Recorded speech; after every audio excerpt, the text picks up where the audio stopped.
na mednarodni sejem obrambe, varnosti, zaščite in reševanja na dan 21. in 22. 9. povabila 1746 vojaških obveznikov letnika rojstva 2005 iz območja Podravja in Pomurja na seznanitev z vojaško dolžnostjo. Vojaške obveznike bomo na sejem pripeljali z organiziranim prevozom z avtobusi. Po določilih zakona o vojaški dolžnosti se namreč ne glede na opustitev izvajanja določih sestavin vojaške dolžnosti v miru vodi vojaška evidenca.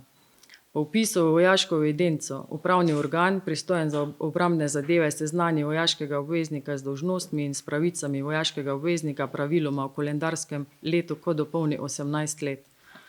Vojaški obvezniki si bodo v hali C ogledali promocijsko predstavitev pripadnikov Slovenske vojske, kjer jim bomo predstavili tudi vse možnosti vključevanja v Slovensko vojsko. V nadaljevanju si bodo vojaški obvezniki na sejmišču ogledali predstavljene dosežke domače in tuje vojaške industrije ter dinamične in statične predstavitve Slovenske vojske. Na stojnicah v hali A pa bodo na voljo vse informacije o poklicih Slovenski vojski, o prostovoljnem služenju vojaškega roka, o pogodbeni rezervni sestavi Slovenske vojske, štipendiranju ter vojaških taborih. Prav tako pa je uprava za obrambo Maribor na dogodek povabila srednje šole v okviru vsebin predmeta aktivno državljanstvo in si bo več kot 1000 dijakov tretjih letnikov dne 21. in 22. 9. ogledalo promocijsko predstavitev, v nadaljevanju pa tudi dinamične in statične predstavitve Slovenske vojske.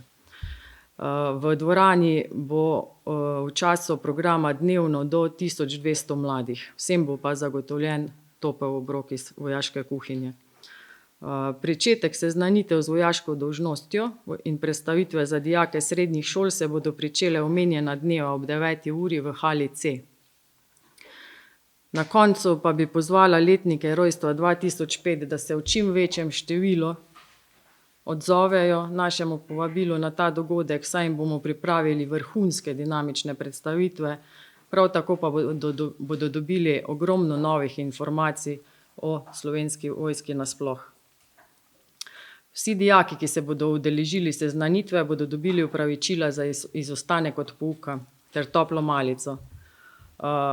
Vse tiste starše, ki so zaskrbljeni, pa obveščam, da dijakov ne bomo oblekli v vojaško uniformo, ampak jim bomo le predstavili poklic, plemenit poklic vojaka Slovenske vojske in jim ponudili možnost, da se v naslednjih letih preizkusijo kot vojaki ali vojakinje na vojaških taborih, v drugih oblikah sodelovanja opravijo 13-tedensko prostovoljno služenje vojaškega roka ali pa si pridobijo štipendijo Slovenske vojske.